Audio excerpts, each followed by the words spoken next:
todas las fuerzas actúan en él. Bueno, es más o menos a lo que habíamos platicado ahora.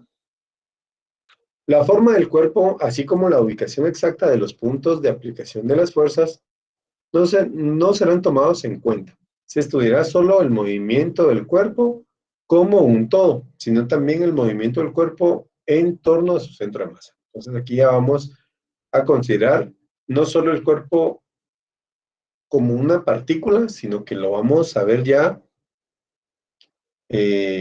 como cuerpo como tal también, ¿verdad? El planteamiento, el planteamiento será considerar a los cuerpos rígidos conformados por un gran número de partículas y utilizar los resultados que se obtuvieron en el capítulo 14 para el movimiento de sistemas de partículas. De manera específica, se emplearán dos ecuaciones del capítulo 14, la ecuación 14-16, que es sumatoria de fuerzas igual a masa por aceleración. Pues esa ecuación ya no la sabemos desde hace un montón, pero pues aquí ya no vamos a considerar nuestra sumatoria de fuerzas únicamente como cero, o la sumatoria como cero, porque aquí ya tenemos movimientos que se van a estar generando ahora. Entonces, por eso es masa por aceleración, ¿verdad? Y este punto de masa por aceleración también nos va a servir para ir empleando pues el movimiento del cuerpo como tal, ¿verdad? La cual relaciona la fuerza de las fuerzas externas y la aceleración del centro de masa, G, del sistema de partículas, y la ecuación 1423, que es sumatoria de momentos en el centro de masa, es igual a H por G. Entonces, que sería la altura del centro de gravedad, ¿verdad? Se relaciona el momento resultante de las fuerzas externas y la cantidad de movimiento angular del sistema de partículas alrededor de G. Entonces, pues eso es lo que vamos a estar viendo también, ¿verdad? Excepto por la sección 16.2, perdón, la cual se aplica al caso más general del movimiento de un cuerpo rígido, los resultados que se obtendrán en este capítulo se limitarán en dos formas. Primero, se restringirán al movimiento plano de cuerpos rígidos. Esto es al movimiento en que cada partícula del cuerpo permanece a una distancia constante de un plano de referencia fijo. O sea, no vamos a tener movimientos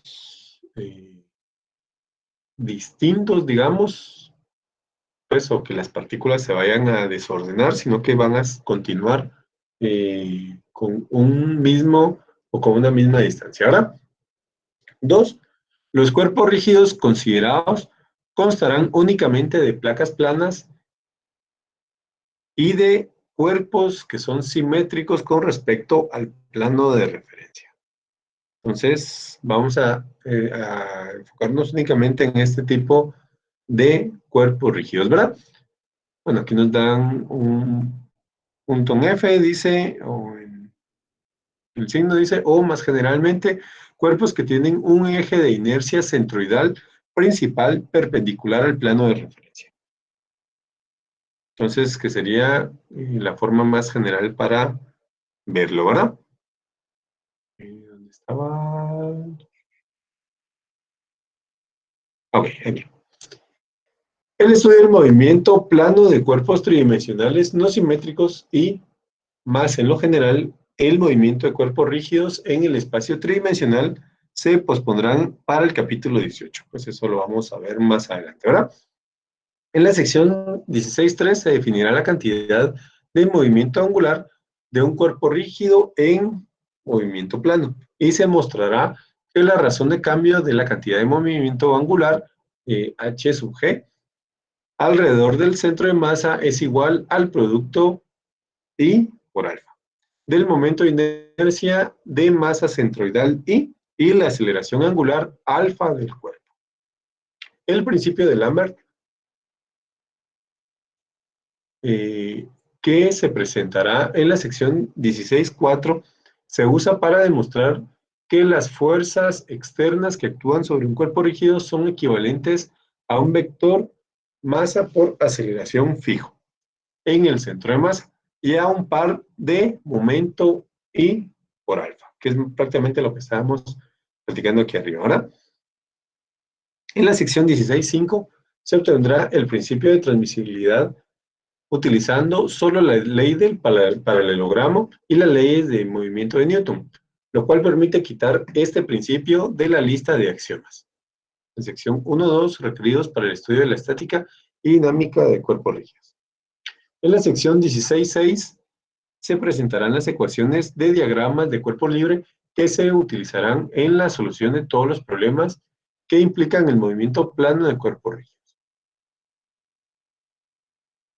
Luego de considerar el movimiento plano de cuerpos rígidos conectados en la sección 16.7, el lector estará preparado para resolver una diversidad de problemas que implican la traslación, la rotación centroidal y el movimiento sin restricciones de cuerpos rígidos.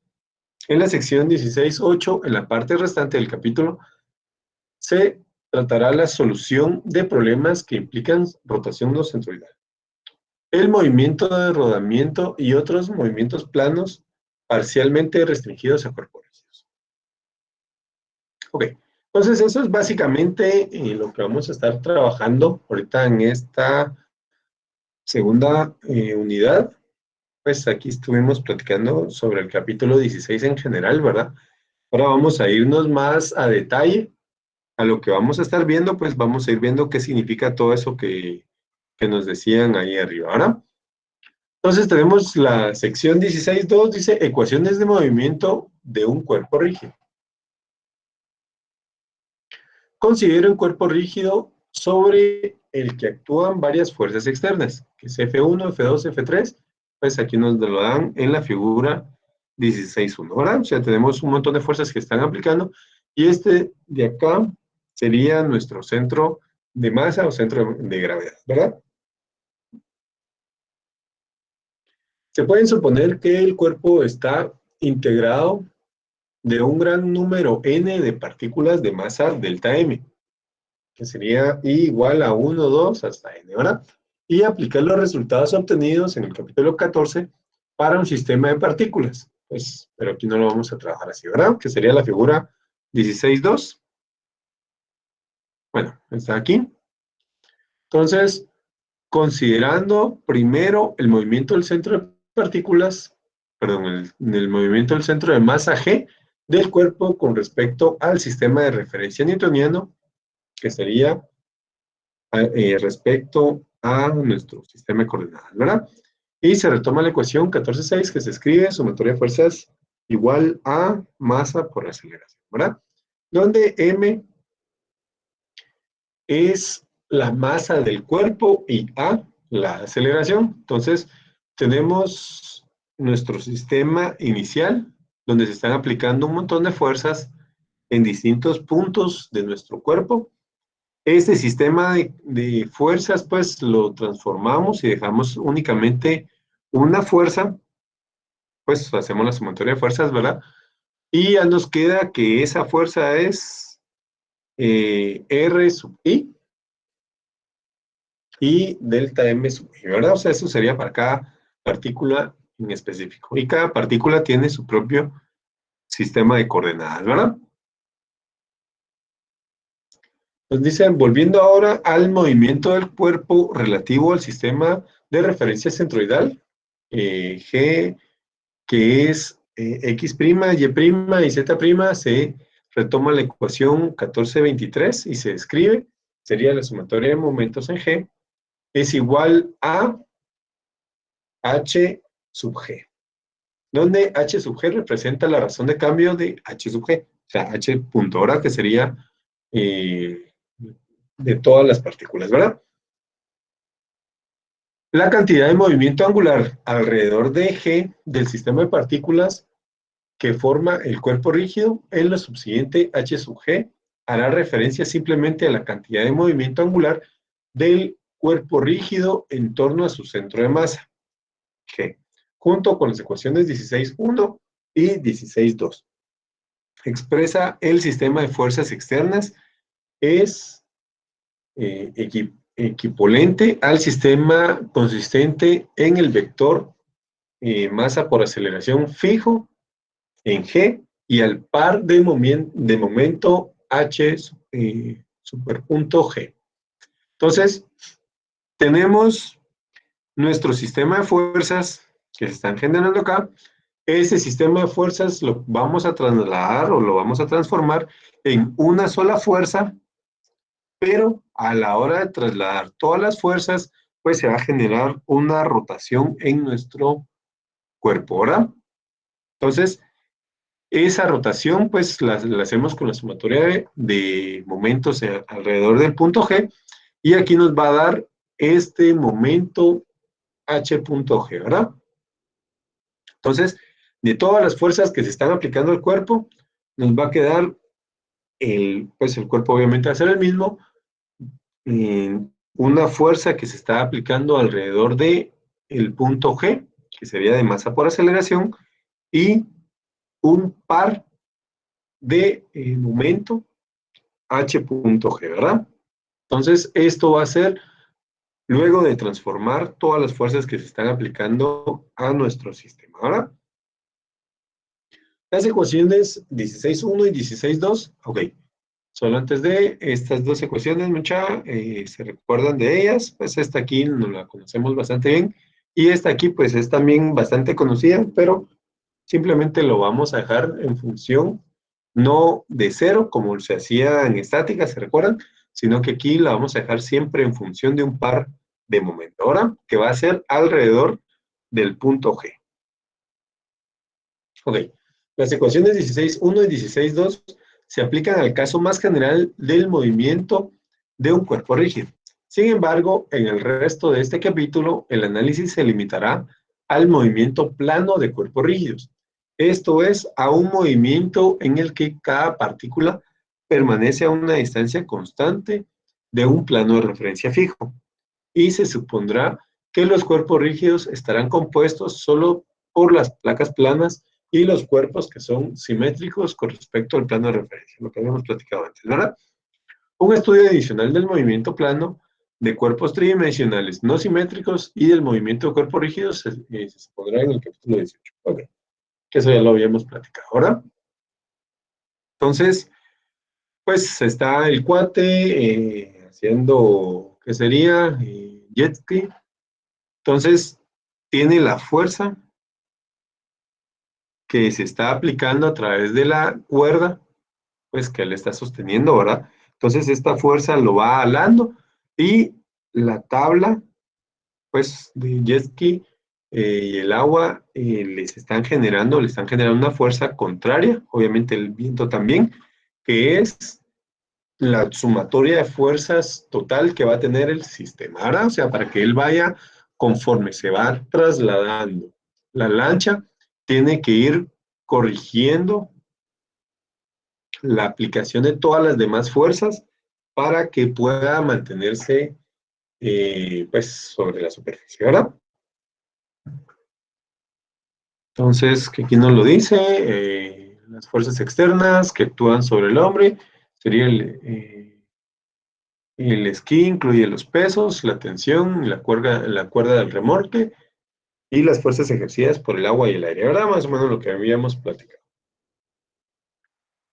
Entonces, aquí lo que hacen es que el peso del cuate y la tensión de la cuerda la trasladamos hacia el esquí, ¿verdad? Y aquí pues se está aplicando la fuerza del agua y pues el del aire también aplica el cuate, pero también lo trasladamos. Entonces, ya con esto pues ya el cuate va pues calculándolo, pero eso es, uno lo hace de forma inconsciente, ¿verdad?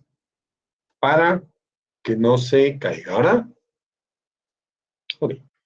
Cantidad de movimiento angular de un cuerpo rígido en movimiento plano.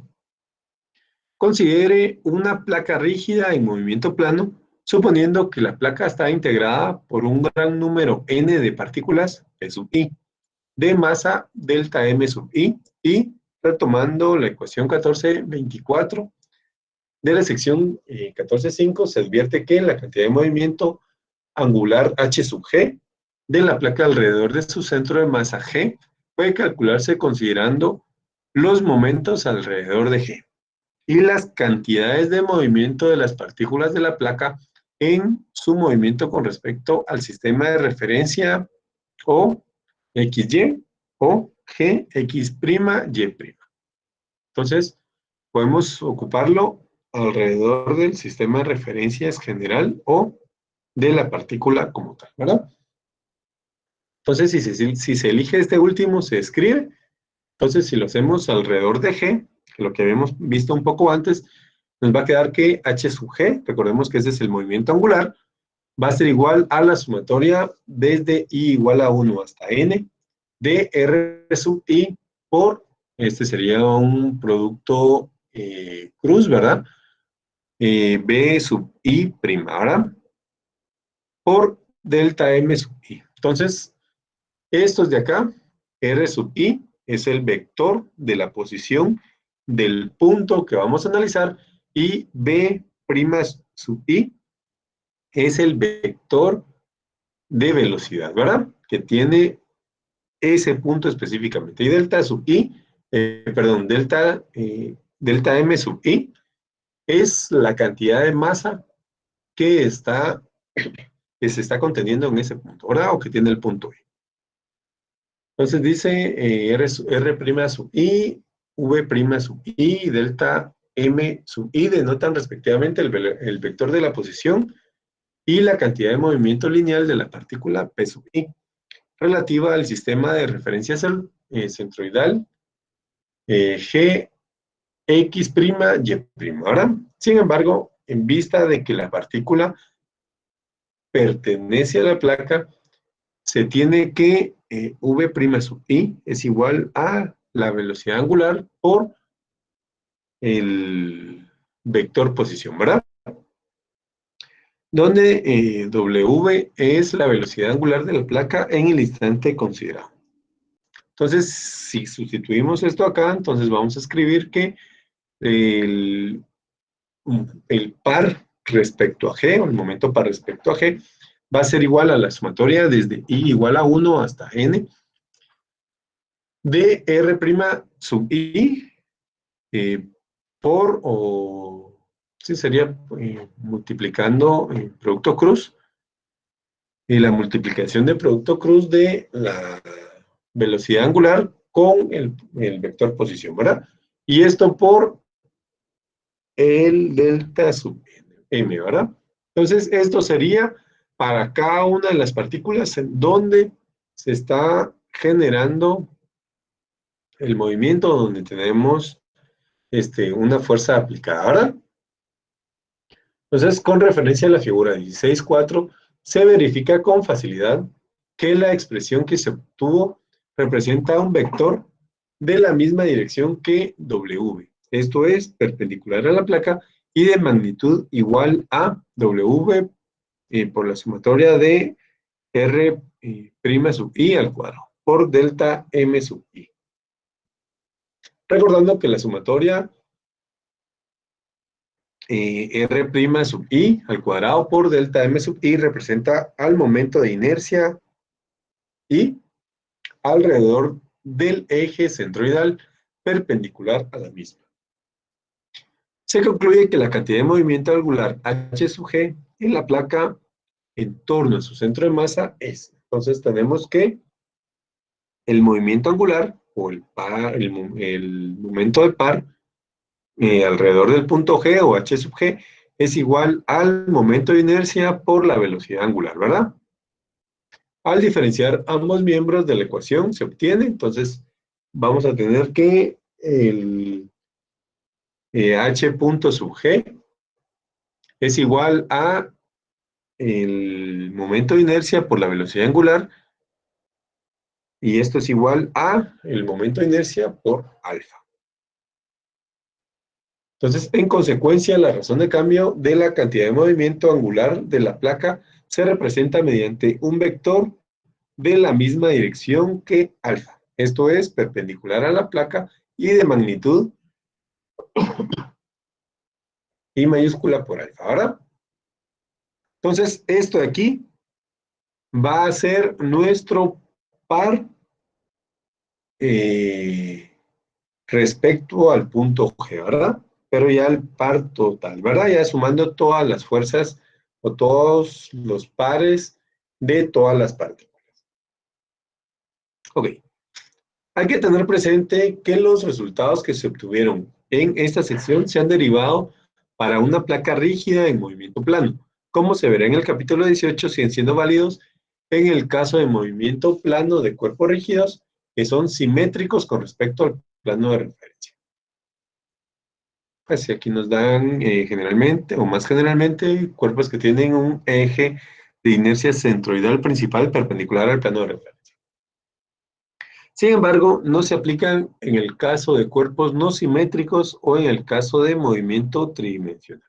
Si tenemos movimientos tridimensionales, pues ahí ya cambia todo este relajo. Ahora esto sería prácticamente para movimientos en dos dimensiones. O sea, esto de acá, si tenemos tres dimensiones, pues ya lo tenemos que considerar de forma distinta, ¿verdad?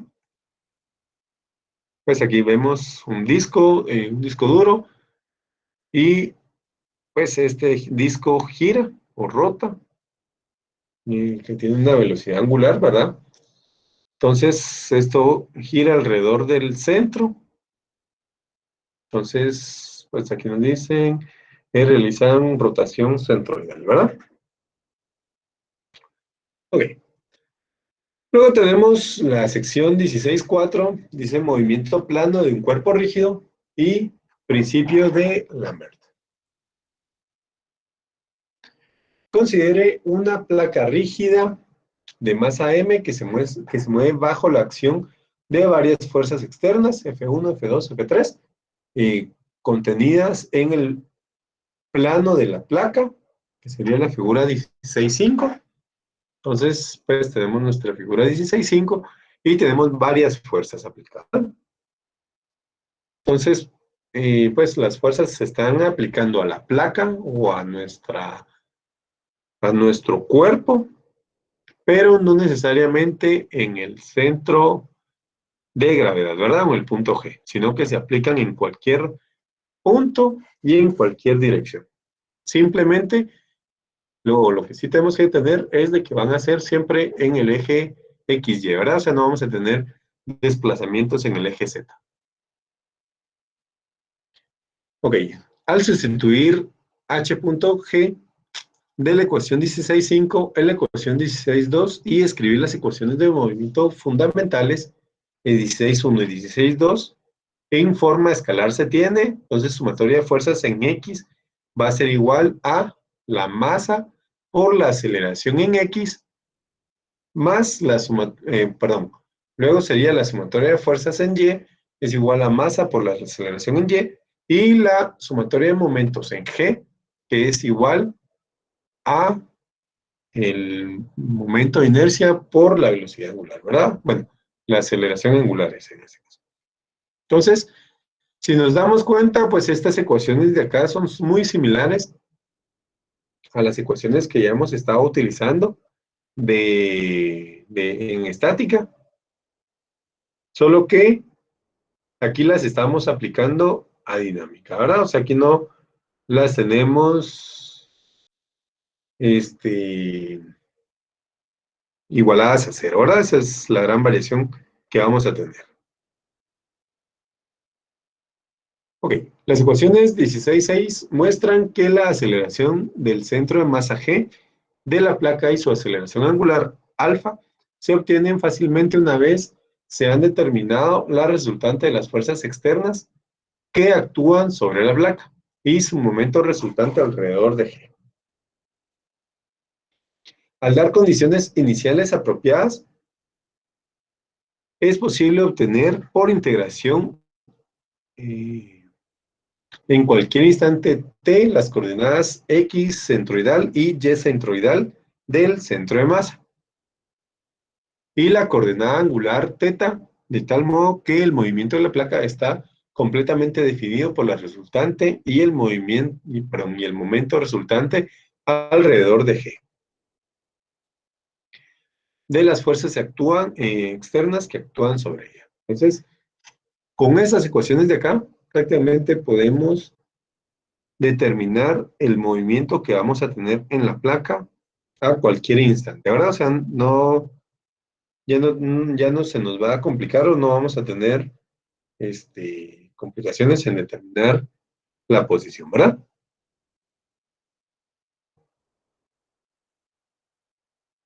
Ok. Esta propiedad se ampliará en el capítulo 18, lo que estábamos platicando ahora, o sea, ya cuando se tengan condiciones más generales o movimientos o cuerpos que no solo son eh, pues, simétricos en sí mismos. Al movimiento tridimensional de un cuerpo rígido, pues, de hecho en el capítulo 14, el movimiento de un sistema de partículas que no están rígidamente conectadas dependerá en general de las fuerzas externas específicas que actúan sobre diferentes partículas, así como fuerzas internas. O sea, ya cambia también el asunto. Ahora,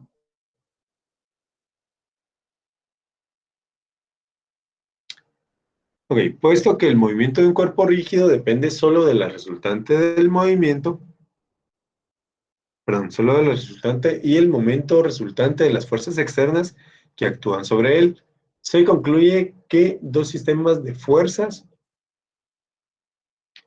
que son equivalentes, esto es, que tienen la misma resultante y el mismo momento resultante, también son equivalentes. Esto es, tienen exactamente el mismo efecto sobre un cuerpo rígido dado. Entonces, pues si tenemos dos cuerpos o dos sistemas de fuerzas, pero las fuerzas resultantes son similares o son equivalentes, van a generar el mismo efecto, ahora, aunque no sean las mismas fuerzas independientes. Considere en particular el sistema de fuerzas externas que actúan sobre un cuerpo rígido, sería la 16, figura 16.6a, que es esta acá, y el sistema de fuerzas efectivas asociados con las partículas que forman dicho cuerpo, sería la 16b. Entonces, estas son las fuerzas que se están generando en el cuerpo, pero estas ya son, serían las fuerzas efectivas, digamos, ¿verdad? Que van a generar o van a ir más o menos en el mismo sentido de rotación y de traslación de nuestro cuerpo, ¿verdad? Entonces, en la sección 14.2 se mostró que los sistemas definidos de tal modo son equivalentes. Sin embargo, puesto que las partículas consideradas ahora constituyen un cuerpo rígido, se concluye que la discusión anterior, que los dos sistemas son también equivalentes. En consecuencia, es posible establecer que las fuerzas externas que actúan sobre un cuerpo rígido son equivalentes a las fuerzas efectivas de las diferentes partículas que lo constituyen. Este enunciado se conoce como principio de Lambert en honor al matemático Jean de Rond de Lambert en 1717 a 1783. Okay. Aunque el enunciado original de Lambert se escribió de manera un poco diferente. Pues sí, en francés va mucha, entonces también va a variar eso. Ahora, ok, el hecho de que el sistema de fuerzas externas sea equivalente al sistema de fuerzas efectivas se ha subrayado mediante el uso de signos de igualdad rojos en las figuras 16.6 y 16.7. O sea, este aquí y esto aquí pues son similares, ¿verdad? O son equivalentes. Pero por facilidad simplemente lo podemos o lo consideramos como si fueran iguales, ¿verdad? Donde al usar los resultados que se obtuvieron antes en esta sección, se sustituyeron las fuerzas efectivas por un vector MA fijo en el centro de masa G de la placa y por un par de momento y alfa, ¿verdad? Y por alfa. Entonces, si ya con eso pues obtenemos las mismas, los mismos datos, ¿verdad? Los mismos resultados. Traslación. En el caso de un cuerpo en traslación, la aceleración angular del mismo es idénticamente igual a cero y sus fuerzas efectivas se reducen al vector MA fijo en G, que sería la figura 16,8, que es esta acá. Entonces, toda la suma, las fuerzas que se van a tener ahí en el cuerpo, van a generar una única fuerza que se genera o alrededor del punto G, pero no va a generar un momento par, ¿verdad? Sino que solo va a generar la fuerza que estamos viendo ahí, de masa por aceleración. Eso es, pues, para un cuerpo que está solo en traslación, ¿verdad? De tal modo, la resultante de las fuerzas externas que actúan sobre un cuerpo rígido en traslación pasa por el centro de masa del cuerpo y es igual a masa por aceleración, ¿verdad? Luego tenemos rotación centroidal. Cuando una placa o más, generalmente un cuerpo simétrico con respecto al plano de referencia, gira alrededor de un eje fijo perpendicular al plano de referencia y pasa por su centro de masa G, se afirma que el cuerpo está en rotación centroidal, puesto que la aceleración A es idénticamente igual a cero. Las fuerzas efectivas del cuerpo se reducen al par momento de inercia por aceleración angular, que sería la figura 16,9. De tal manera, las fuerzas externas que actúan sobre un cuerpo en rotación centroidal son equivalentes a un par de momento y por alfa, ¿verdad? Entonces tenemos las fuerzas acá aplicadas. Estas fuerzas van a generar únicamente un momento de par que pasa alrededor del punto G, ¿verdad? O sea, aquí todas las sumas de las fuerzas como tal se van a anular y esta fuerza de masa por aceleración va a ser cero. Significa que no va a existir una fuerza como tal, pero sí vamos a tener un momento de par, ¿verdad? Que eso sería con el momento de rotación centroidal. Luego tenemos movimiento plano general. Dice, al comparar la figura 16,7 con las figuras 16,8 y 16,9, se observa que desde un punto de vista de la cinética, el movimiento plano más general de un cuerpo rígido simétrico con respecto al plano de referencia puede reemplazarse por la suma de una traslación y una rotación centroidales. O sea, los efectos se pueden considerar por separado y sumarse, ¿verdad? Hay que advertir que este enunciado es más restrictivo que el enunciado similar que hizo antes desde el punto de vista de que se hizo antes desde el punto de vista de la cinética, que sería la sección 15.5, ya que se requiere ahora que el centro de masa del cuerpo se elija como punto de referencia.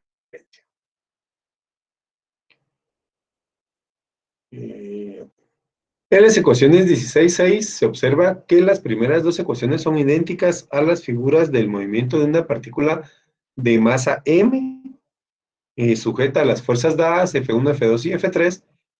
De este modo se verifica que el centro de masa G de un cuerpo rígido en movimiento plano se mueve como si la masa total del cuerpo estuviera concentrada en ese punto y como si todas las fuerzas externas actuaran sobre él, más o menos similar a lo que teníamos en la unidad anterior, ¿verdad?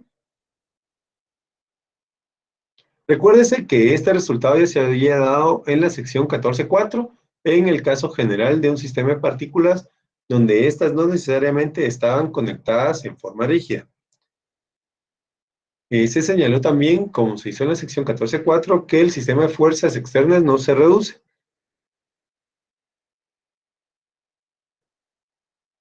No se reduce, ¿dónde estaba?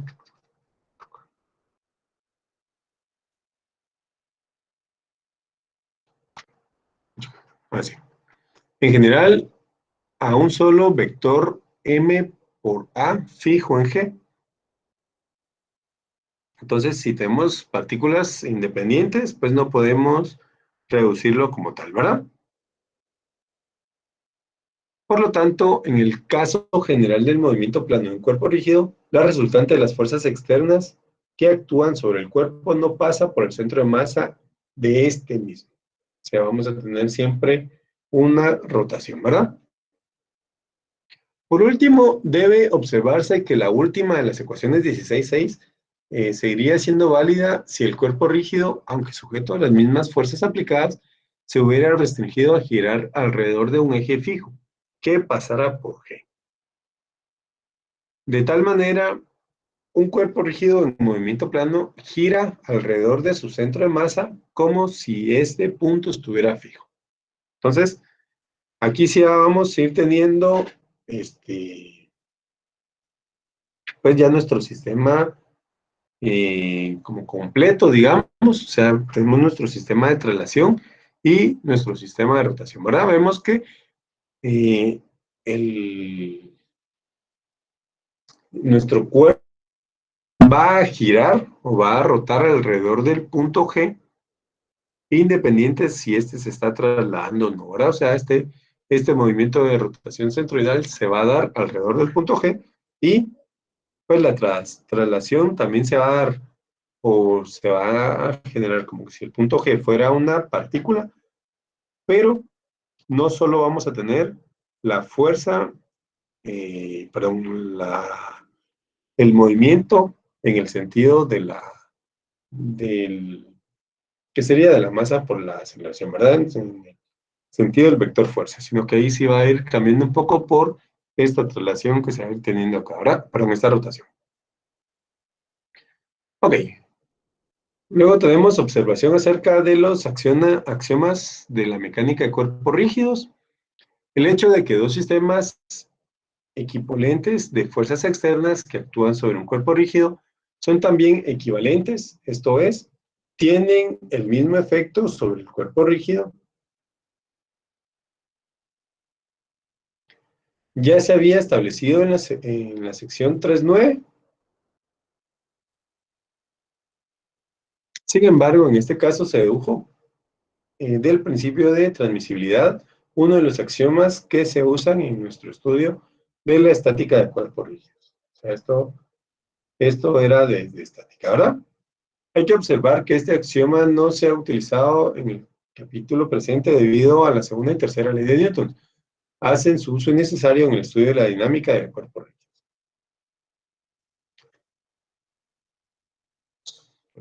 Okay.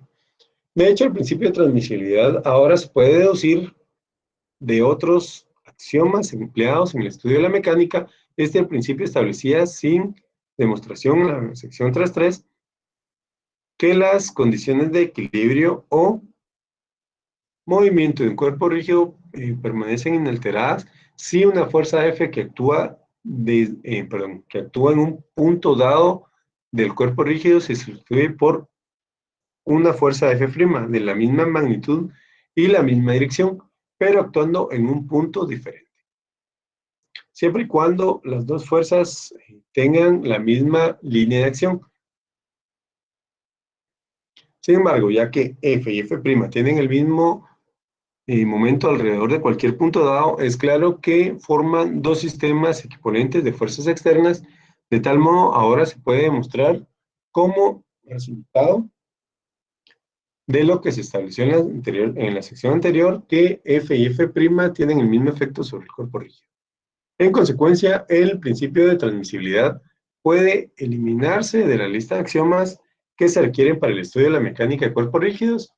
Estos axiomas se reducen a la ley del paralelogramo para la suma de vectores y las leyes del movimiento de Newton. Ok. Entonces, acá vamos a quedarnos con la teoría. Ya estos de aquí, pues, los vamos a ver más adelante. Y ya vamos, bueno, de hecho son solo dos, pero esos los vamos a ver un poco más adelante, para no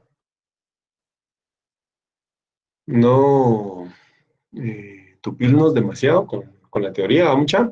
Entonces, pues vamos a ver un poco de los problemas que tenemos acá.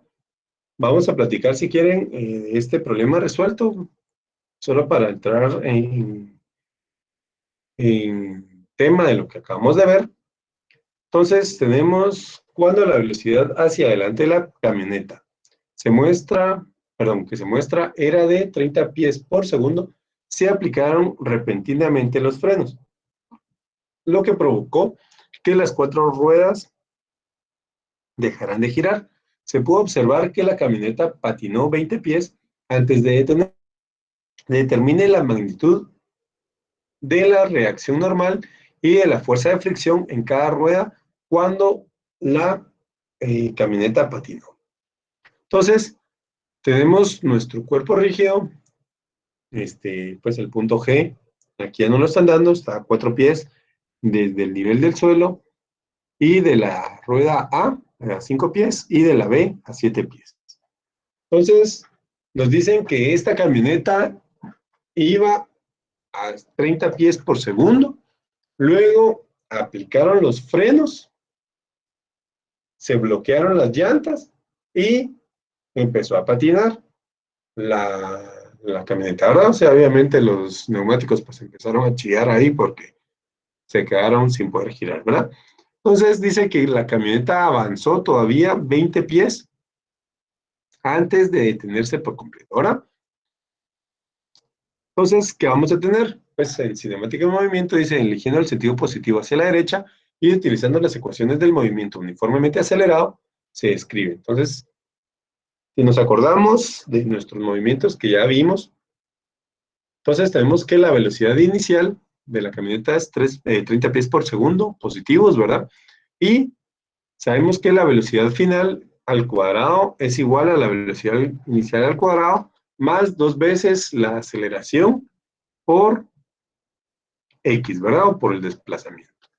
Entonces, como al final la camioneta se encuentra en reposo, la velocidad final sería 0, la velocidad inicial es 30 al cuadrado más 2 veces la aceleración por el desplazamiento en X, que es de 20 pies, ¿verdad? Entonces, como todo lo tenemos en el mismo sistema, pues podemos aplicarlo de forma directa y da que la aceleración o el vector de aceleración es de menos 22.5 pies por segundo cuadrado. ¿Qué significa eso? Que la aceleración se está aplicando en dirección a la izquierda, ¿verdad? Pues así como lo tenemos acá, o simplemente al verlo acá, pues tenemos que en el punto G se está aplicando la aceleración en sentido contrario a la velocidad inicial, ¿verdad? Pues para que se detenga, si no, simplemente aumentara de velocidad. Ok, luego de las ecuaciones de movimiento, las fuerzas externas consisten en el peso de la camioneta y de las reacciones normales y fuerzas de fricción en las ruedas, que serían los vectores NA y NB, que están, bueno, NA y FA, perdón, NA y FA, pues se están viendo acá en la rueda A, y NB y FB en la rueda B. Entonces, NA y NB son las fuerzas normales, FA y FB son las fuerzas de fricción que se están generando, ¿verdad? Pues, y el peso de la camioneta que se está aplicando en el punto G. Pero como recordemos que aquí también tenemos una aceleración, entonces por eso es de que nuestro sistema no, o en el sistema no podemos descartar las fuerzas de fricción, ¿verdad? Ok, entonces, puesto que la camioneta está en traslación, las fuerzas efectivas se reducen al vector M por A fijo en G, que es lo que vimos en los temas, pues son en los primeros incisos del capítulo. Ahora, al expresar que el sistema de fuerzas externas es equivalente al sistema de fuerzas efectivas, se obtienen tres ecuaciones de movimiento. Entonces, esto de acá va a ser igual a este sistema de acá, como equivalente, ¿verdad? De una fuerza de valor M por A, ¿verdad? Entonces, si vemos en las ecuaciones de movimiento, que es lo último que acabamos de ver, pues o lo penúltimo más bien, con el enunciado de Lambert, entonces sabemos que las fuerzas en Y es 0, perdón, la sumatoria de fuerzas en Y es igual a la sumatoria de fuerzas en Y efectivas, que sería la normal A más la normal B menos el peso igual a 0, ¿verdad? ¿Por qué? Porque no se está desplazando en sentido vertical, solo en sentido horizontal, ¿verdad? Entonces, la fuerza efectiva en Y simplemente es 0. Entonces dice, puesto que FA es igual a el factor o el coeficiente de fricción cinética por la normal A, y FB, el coeficiente de fricción cinética, por NB. Bueno, entonces nos dicen que nu sub K, es el coeficiente de fricción cinética. Entonces, encontramos que la fuerza A más la fuerza B va a ser igual al coeficiente de fricción cinética por las dos fuerzas normales, ¿verdad? Entonces, aquí estamos sumando la fuerza A, la fuerza de fricción A, perdón, más la fuerza de fricción B, y la estamos igualando a este valor de la masa por la aceleración, ¿verdad?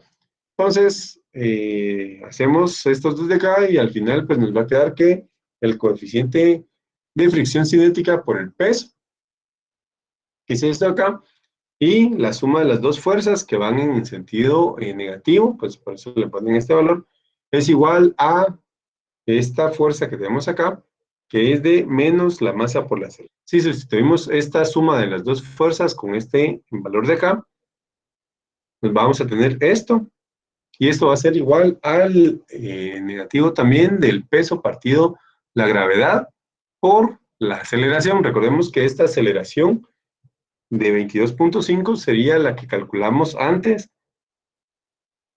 acá, ¿verdad? Entonces, con eso, pues ya se calcula el coeficiente de fricción cinética, que serían 0.699. Entonces, pues ya vamos teniendo nuestras fuerzas. Aquí podríamos, aquí no podemos hacer mucho más, porque todavía no sabemos cuántas son las fuerzas normales, ni el peso. Entonces, pues solo obtenemos este valor. Luego, si hacemos sumatoria de momentos en A, ¿por qué A? Pues simplemente porque se les gustó, ¿verdad? Podría haber sido en B de la misma forma, ¿verdad?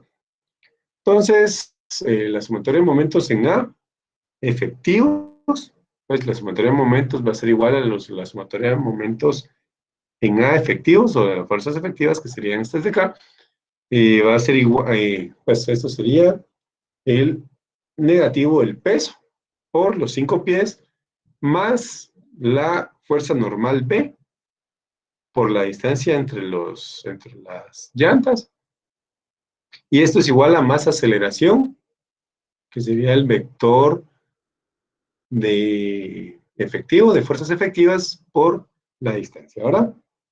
Entonces, al sustituir esto, pues ya obtenemos el valor de la normal B, que serían de 0.65 veces el peso.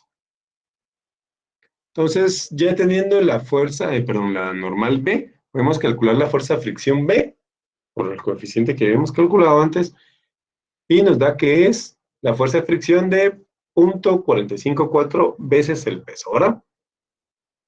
Entonces ya vamos obteniendo la fuerza normal y la fuerza de fricción. Luego, al realizar la sumatoria de fuerzas en Y, que sería igual a la sumatoria de fuerzas en Y efectivas, recordemos que aquí no tenemos relación en Y, entonces esto es 0, nos va a quedar que la fuerza normal en A más la fuerza normal en B menos el peso es igual a 0. Entonces, como la normal B ya la conocemos, que es esta acá, y la normal A no, pues el peso tampoco, pero lo vamos a dar todo en función del peso. Entonces, simplemente se despeja esto y nos va a quedar la fuerza normal A de 0.35 veces el peso, ¿verdad? Y después la fuerza de fricción, que sería 0.245 veces el peso. Entonces, recordemos que lo que estaban pidiendo en el problema es determinar la magnitud de la reacción normal y de la fuerza de fricción en cada rueda, ¿verdad? Cuando la patineta patinó. Entonces, en cada rueda A y B tenemos que calcular la fuerza normal y la fuerza de fricción, ¿verdad?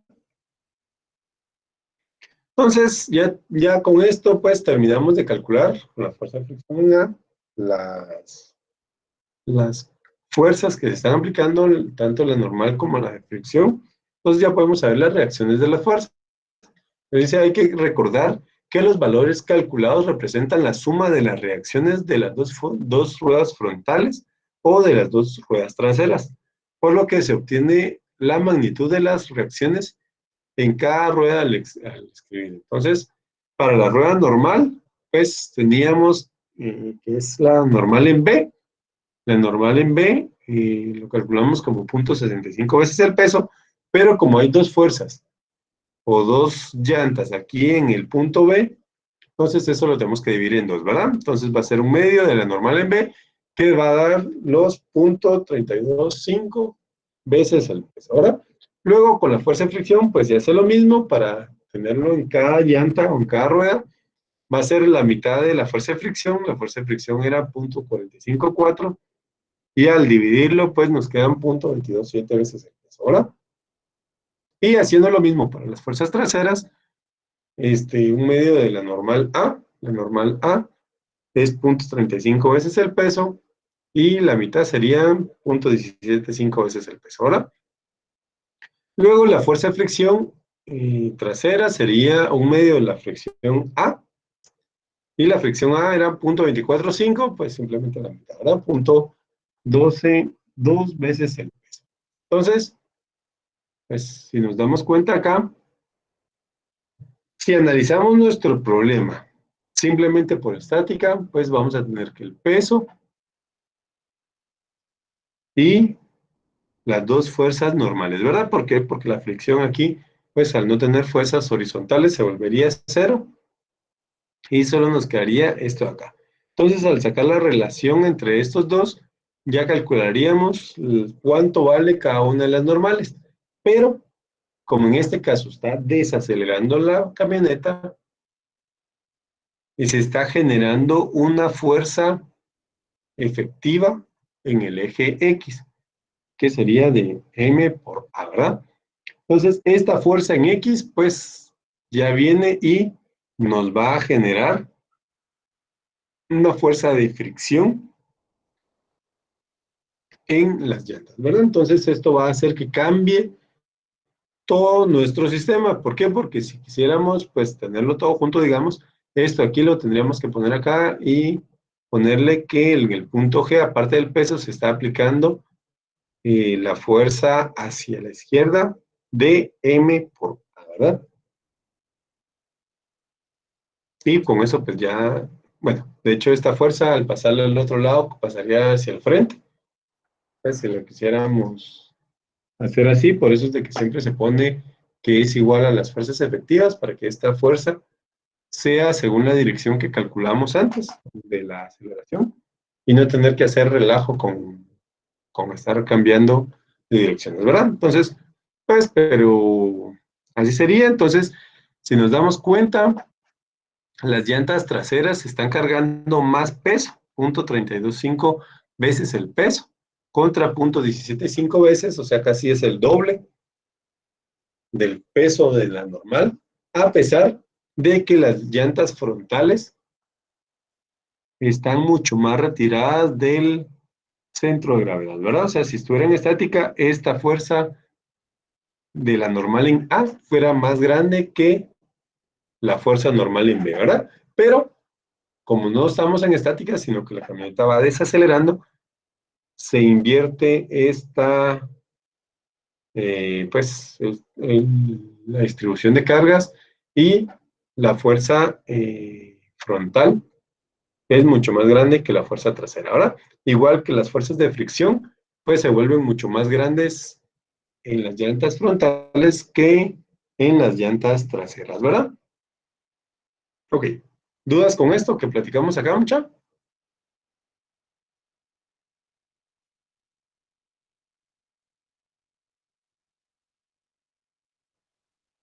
¿Estamos bien? Ok. Si se dieron cuenta, pues la teoría era un poco así media en China, pero realmente no es tan complicado. Ahora, o sea, si vamos aplicando lo que nos están diciendo, obviamente de una forma adecuada, pues va a ser más sencillo. Ahora, igual pues es un problema bastante sencillo porque solo tenemos movimiento en un eje, que sería en el eje X, pero pues ahí ustedes vean este problema, van a ver que aquí sí ya no tienen solo movimiento en X, sino que tienen movimiento en X y Y. Entonces ahí sí ya se va a poner un poquito más alegre el asunto, ¿verdad? Pero tampoco es que sea tan del otro mundo. Vamos ya. Aquí pues simplemente este, es de ir trabajando el, ¿cómo se llama? El problema pues en orden, ¿verdad? Bueno, si no hay dudas, si quieren lo vamos a dejar por acá el día de hoy. El próximo día continuamos resolviendo problemas y así pues ya que vaya quedando más claro el tema que estamos viendo ahora. Ahora,